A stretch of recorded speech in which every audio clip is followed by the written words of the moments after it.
Small. Oh. This is a soundtrack to The Nightmare Before Christmas. Yeah. That's a good soundtrack. It is. Yes. It's fun to listen to. It's probably my favorite musical movie.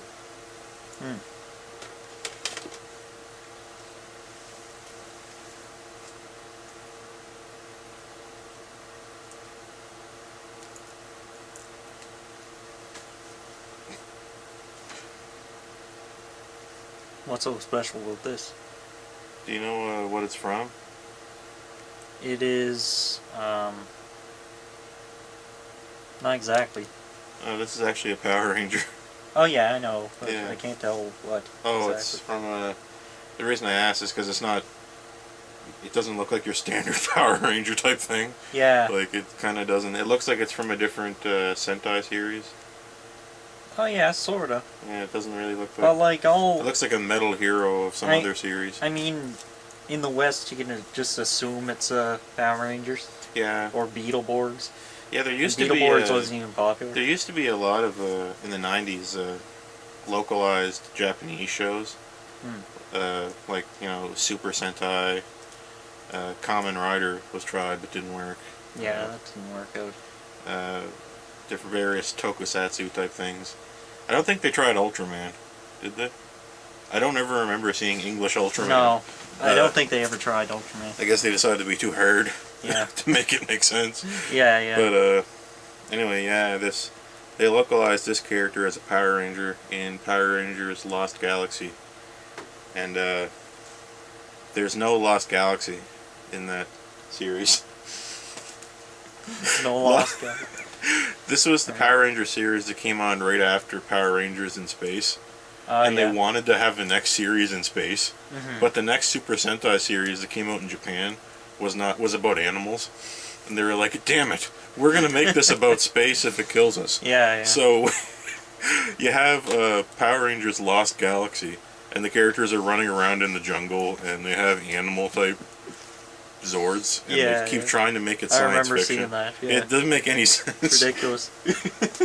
I just couldn't get into that one. It was just too odd. To be fair, Power Rangers in Space was based on Mega Ranger in Japan, and that was a video game themed. Oh, it was a video game and computers themed show, but they managed to make it fit really well as an in-space theme because it had spaceships.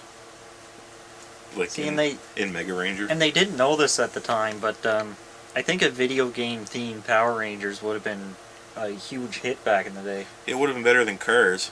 Like Power Rangers Turbo almost killed the Power Ranger series because I never heard of that one. Power Rangers Turbo was the one after Zeo. Oh yeah. And it just kind of sucked. And yeah, it was because it was based on a Super Sentai series in Japan that was supposed to be a comedy. It was based on a parody of Super Sentai. Oh yeah. Huh. And they tried to make it serious, and they made it car themed, and it was coming after dinosaurs and mythological creatures in Zeo. The next one was Zeo was like different Zukai and stuff, and like pyramids and stuff. Yeah. And then the next one was Cars. Cars. And it was just stupid. Sounds good. No, Cars. It wasn't really. I mean, like, you have cars that transform into bipedal robots. Yeah. And a bunch of kids in high school, like, just being dragged along for the It sounds like a winning combination, but it ended up being a lot stupider than you think. Because all they need is a kid with curly hair that's really easily flustered and gets dragged along by the intelligent robots. They can see with Power Rangers. With Power Rangers, they relied entirely on whatever Japan could give them. So they had to, if Japan gave them something shitty, they had to the writers had to try really hard to make it fun. Yeah. And sometimes it just didn't work. And after 3 seasons of Mighty Morphin that were based on 1 season of Super Sentai that they reworked into 3 seasons of shit. Yeah. They finally said, no, we gotta make a full new series and do it Super Sentai style. And so then you got Zeo and Turbo and Lost in Space. And all. It's like the sheer quantity of Sentai stuff is so high that I mean, you have Sturgeon's Law applying to that as well. Yeah. So like that's a lot of shit Yeah. in general. Like I was thinking if they could have just made Power Rangers if Saban bought all the different Tokusatsu and Super Sentai stuff in Japan and made it all into one super show. It could have been cool, but One super show, just one like show about the most crazy. It's like the big melting pot. It'd be like Big Bad Beetleborgs, VR Troopers, Power Rangers, and Kamen Rider at the same time. Be great. So VR Power Beetle Riders. Beetle Riders. Yeah. VR Beetle riding Rangers would sound amazing. That'd be great. Yeah, they ride beetles. And they're like the beetles are cars, and they transform into robots that combine into a Megazord. Wait, there has to be Ultraman. So one No, guy. the Megazord is Ultraman. It just like he just turns into Ultraman when he gets bigger from a robot. You know how really old super robot shows didn't have proper transformation for the robot? Yeah. They just kind of meld together. Yeah. It does that and it turns into Ultraman. Sounds good. It's perfect. Sounds like a good show. Yeah. 19 out of 10 for me. Jeez. I can't believe Kamen Rider didn't work. They even tried to launch the show inside Power Rangers. Power Rangers was already a popular show, so they introduced the character of Kamen Rider in that show to try to get kids interested in the idea before they launched the show. Yeah. And it was cool, but they just dropped it. I don't know. Maybe it just doesn't have the historical backing as it I think it could have had the cool factor. If you got like a really cool guy to be But the Kamen Rider guy and I kick think- everyone to death. I think just really cool on its own doesn't sell in the US. Well, I don't know. You need a gimmick. Like a solid gimmick. what made Some kind of object. What made Power Rangers super successful, and all the other ones just didn't work at all? I think the suits were really clearly iconic. They were color coded. Yeah. And there was a giant robot. And it was kind of like giant monsters and super robots mixed together. Yeah, I think with Kamen Rider, it's just a guy on a bike, and he looks like a bug. That's really, I don't know. Like, why does he look like a bug? They should have just. He looks like a cricket. They should have just made him a Power Ranger. Yeah. Just cram him into the show with careful editing, like they did. Like some people don't even know. Like people that watched Power Rangers as a kid don't even know that the White Ranger was not from the same series as the other Rangers. They just carefully edited him into the show. He's from a different series. That's why it looks different. The suit looks completely different. The White Ranger suit and Mighty Morphin. But that makes him special too. They did a good So job. it works though. out. Yeah. They made it look like he was supposed to be there, and he's so overpowered that he gets to do everything alone because it's a different show, and they couldn't make him fight at the same time as everyone else. So it worked out. Do the same thing with Kamen Rider. Make him something beyond a Power Ranger. He's so overpowered he has to He's fight just- everything alone. Yeah. For it to be fair. He's like a magician or something. It's like it's so funny. Somehow involve magic. It's so funny in Mighty Morphin when it's just like the normal Power Rangers are fighting someone, and then Tommy calls in and says, "Okay, guys, I'll take it from here." And then the White Ranger shows up and like finishes it off, and then they have to go. Yeah. Because they couldn't have them in the same shot. Well, that would create too much radiation. I think having all of them together, Okay. because the White Ranger's just that powerful. Yeah, well, all the Rangers, their suit, um, the power to morph into the suit comes from a thing called the morphing grid, and it's like this subspatial realm. It's like the Speed Force in the Flash. All the power comes from the morphing grid, Oh yeah. and their suit is like a like an energy particle that goes over their body and just covers them. And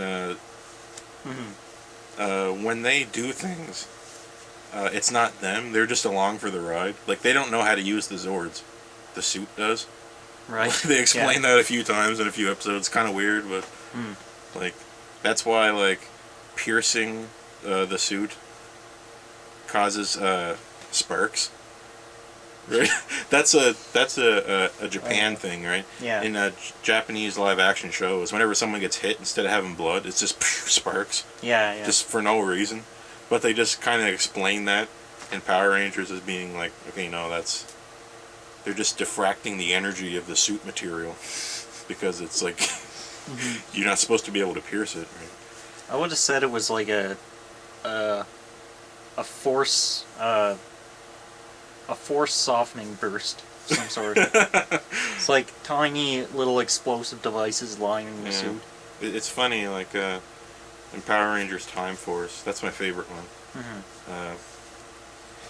It's really weird. Like the government, like someone from the government, becomes the Quantum Ranger, and he lets the CIA, like take his morpher and try to figure out how it works, and they got it on somebody else's hand, and they're playing a recording of him saying the morphing sound to try it, and they can't get it to work, and it keeps like blowing up and stuff. And Oh yeah. it's really strange.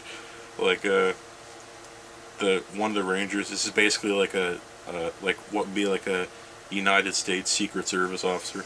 It's one of the Rangers, and he forcibly takes over the Ranger team at some point. Yeah. He like commandeers it. It's amazing. Yeah. Yeah. Yeah. So you hear about game trailers? What about game trailers? Game Trailers, which is a website I used to go to all the time, and Yeah. I still did up until a few weeks ago. It was just a very good,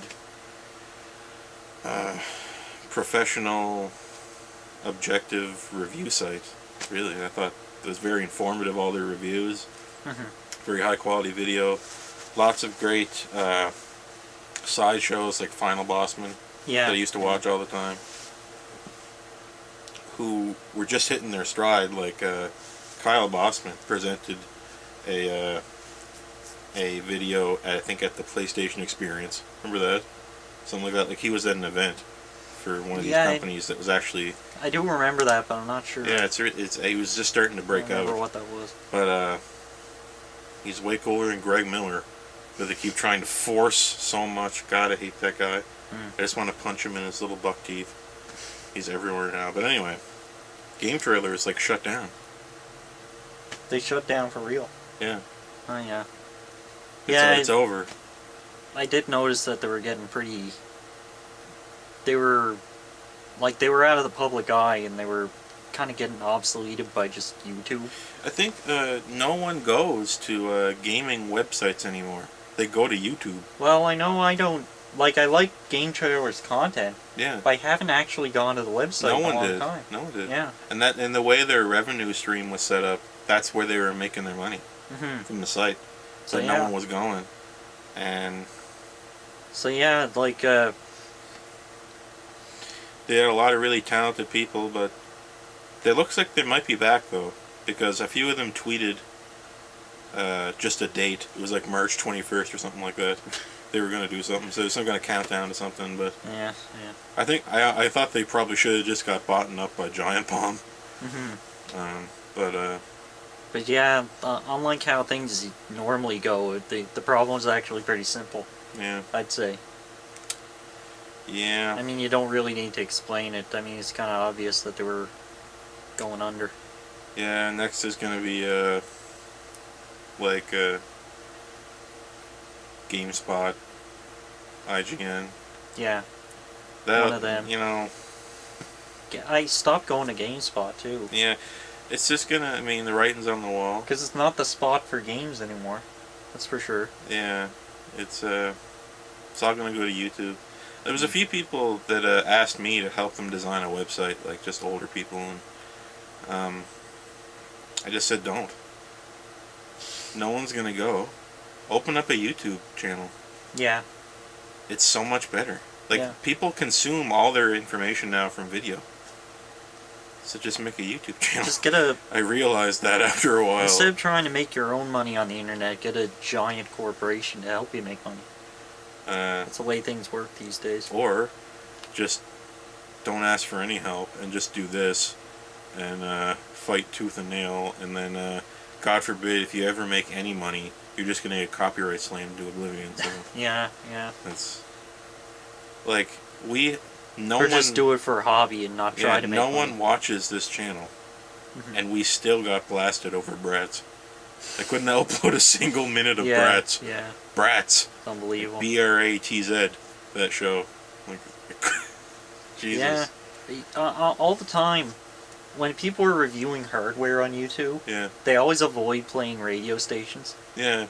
Even though it's freely, like, even though you're allowed, like, radio stations are allowed to play whatever the hell they want. Mm-hmm.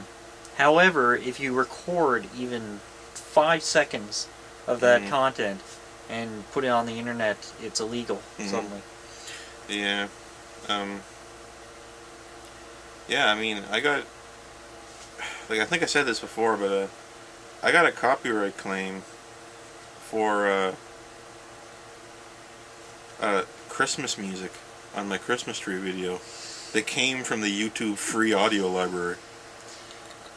How does that work? Yeah, that's bonkers. How does that work? I got it from the YouTube free audio library, and I screwed them up as much as I could, the audio, and I still got a claim.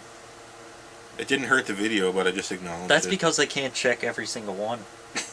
Like, I think the company that owns the, I mean, YouTube themselves is probably, responsible for that copyright claim of yours. Mm-hmm. Because they probably took it without permission in the first place. That's probably why you got copyright claim. I know YouTube, if a company says that they own something, YouTube has to take action legally. I think it's in their policies. It's like not up to YouTube sometimes, it's up to the company. Yeah. So it's up to the company to either say yes or no to it, and then YouTube is obliged to actually do something about it, but it's pretty shitty. But. Yeah, that's what they get for being so big, I think. Yeah, I remember when you could have porn on YouTube. At least for a while. Yeah, it was like 2005. But yeah. Well, that's before Google picked them up, and they couldn't possibly keep watching that many videos being uploaded. Yeah. Because it was hugely popular right out of the gate. Mm-hmm. It was pretty cool.